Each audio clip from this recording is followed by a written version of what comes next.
നിങ്ങൾ തൃശ്ശൂരുള്ള TJM ജ്വല്ലറിയെ കുറിച്ച് കേട്ടിട്ടില്ലേ? TJMൽ ഡിസൈനർ ആഭരണങ്ങളുടെ ഒരു ഗംഭീര കളക്ഷൻ തന്നെയുണ്ട്, അതും നിർമ്മാണ വിലയിൽ. കഴിഞ്ഞ 31 വർഷമായി TJM ഹോൾസെയിൽ മാനുഫാക്ചറിംഗ് രംഗത്തുണ്ട്. അതുകൊണ്ട് ധൈര്യമായി വിശ്വസിക്കാം. TJM ഗോൾഡൻ ഡയമണ്ട്സ്, പുത്തൻപള്ളിക്ക് പിൻവശം, പള്ളിക്കുളം റോഡ്, തൃശ്ശൂർ. ഞങ്ങളെ സഹായിക്കണമേ. പിതാവും പുത്രനും പരിശുദ്ധാത്മാവുമായ സർവീശ്വരായ നീക്കും. രണ്ടാം വായന.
തൃശൂർ അതിരൂപതയുടെ 139ാം ദിനാഘോഷം വടക്കാഞ്ചേരി സെന്റ് ഫ്രാൻസിസ് സേവിയേഴ്സ് ഫൊറോന പള്ളിയിൽ വിവിധ പരിപാടികളോടെ നടന്നു.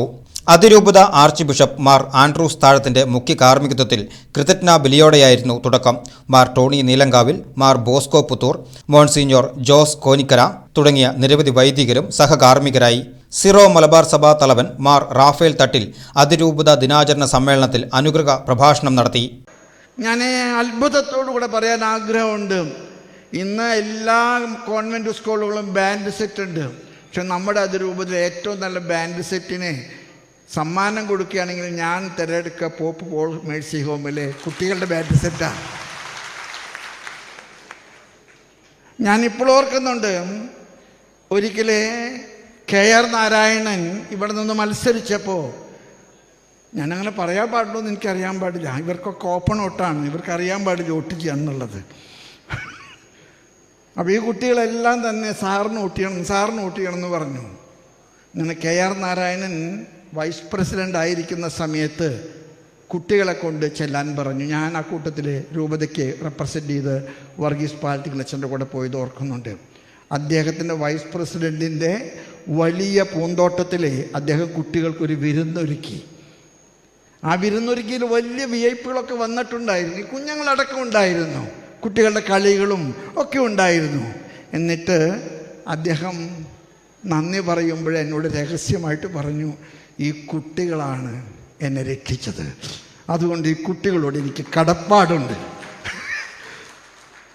ഞാനിത് പറയുന്നത് നമ്മുടെ സമൂഹത്തിൻ്റെ ഏറ്റവും വലിയ പ്രത്യേകത, നമ്മൾ ശുശ്രൂഷ ചെയ്യുന്നതെല്ലാം തന്നെ സ്വത്ത് സ്വരൂപിക്കാനല്ല. നമ്മൾ പള്ളിക്കൂടങ്ങൾ നടത്തുന്നു. ഇന്ന് കേരളം 100% സാക്ഷരതയാണ്. ഞാൻ ഒരു കാര്യം പറയാൻ ആഗ്രഹിക്കുകയാണ്, ഗവൺമെൻറ് സാക്ഷരതയ്ക്ക് വേണ്ടി ചെയ്യുന്നതിൻ്റെ ഒരുപാട് ദൂരം കൂടുതൽ സഭ ചെയ്തിട്ടുണ്ടെന്നുള്ളത് നിങ്ങൾ മറക്കാൻ പാടില്ല.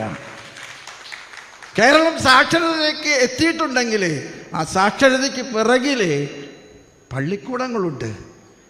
ചാവറയച്ചൻ കൊടുത്തൊരു കത്താണ്, പള്ളികൾക്ക് അനുബന്ധമായിട്ട് പള്ളിക്കൂടമില്ലെങ്കിൽ ആ കത്തനാര് പള്ളിക്കൂട്ടത്തിൽ നിർത്താൻ ഞാൻ കൽപ്പിക്കുന്നു. അങ്ങനെയാണ് നമുക്ക് പള്ളിക്കൂടങ്ങളുണ്ടായത്. പിന്നീടാണ് ഗവൺമെൻറ് ഇതിന് ഗ്രാൻഡൊക്കെ തരാൻ തുടങ്ങിയത്. ഞാനിത് പറയുന്നത് ഗവൺമെൻറ് തരുന്ന ഗ്രാൻഡ് മോശമാണെന്നുള്ള അർത്ഥത്തിലൊന്നുമല്ല. ഗവൺമെൻറ് ചാടി ഇറങ്ങുന്നതിന് മുമ്പ്, അതുപോലെ തന്നെ മെൻ്റലി ചാലഞ്ചഡ് ആയിട്ടുള്ള കുട്ടികൾക്ക് വേണ്ടിയുള്ള സ്ഥാപനങ്ങൾ ഗവൺമെൻറ് എവിടെയാണ് നടത്തുന്നത്? ഒരു സ്ഥലത്തുണ്ടെന്ന് എനിക്ക് തോന്നുന്നില്ല. നമ്മുടെ പോപ്പോൾ മേഴ്സി ഹോമിനെ പോലെ നടത്തുന്ന സ്ഥാപനങ്ങൾ എവിടെയാണ് ഉള്ളത്? നമ്മുടെ പീസ് ഹോം ഉണ്ടല്ലോ, ഞാൻ പറയും അത് അത്ഭുതങ്ങളുടെ ഒരു കലവറയാണ്. ആർക്കും വേണ്ടാത്ത മനുഷ്യരെ കൊണ്ടുവന്ന് അവരെ മാന്യമായിട്ട് നോക്കുന്ന സ്ഥാപനം. മാർ ആൻഡ്രൂസ് താഴത്ത് അധ്യക്ഷനായി. ഷെവലിയർ സിറിൽ ജോൺ മുഖ്യപ്രഭാഷണം നടത്തി. മാർ ടോണി നീലങ്കാവിൽ, ബിഷപ്പ് ബോസ്കോ പുത്തൂർ, ഫാദർ വർഗീസ് തരകൻ എന്നിവർ പ്രസംഗിച്ചു. അതിരൂപത വൈദികരായ ഫാദർ തോമസ് കാക്കശ്ശേരി, ഫാദർ ജോസ് വല്ലൂരാൻ എന്നിവർക്ക് ലൂയി 14 മാർപ്പാപ്പ നൽകിയ പ്രത്യേക ബഹുമതി ചടങ്ങിൽ കൈമാറി. Doctor Mary Regina, professor KM Francis, Biju Kundukulam, Davis Edakkalathur എന്നിവർക്ക് ഷെവലിയർ പദവി നൽകി.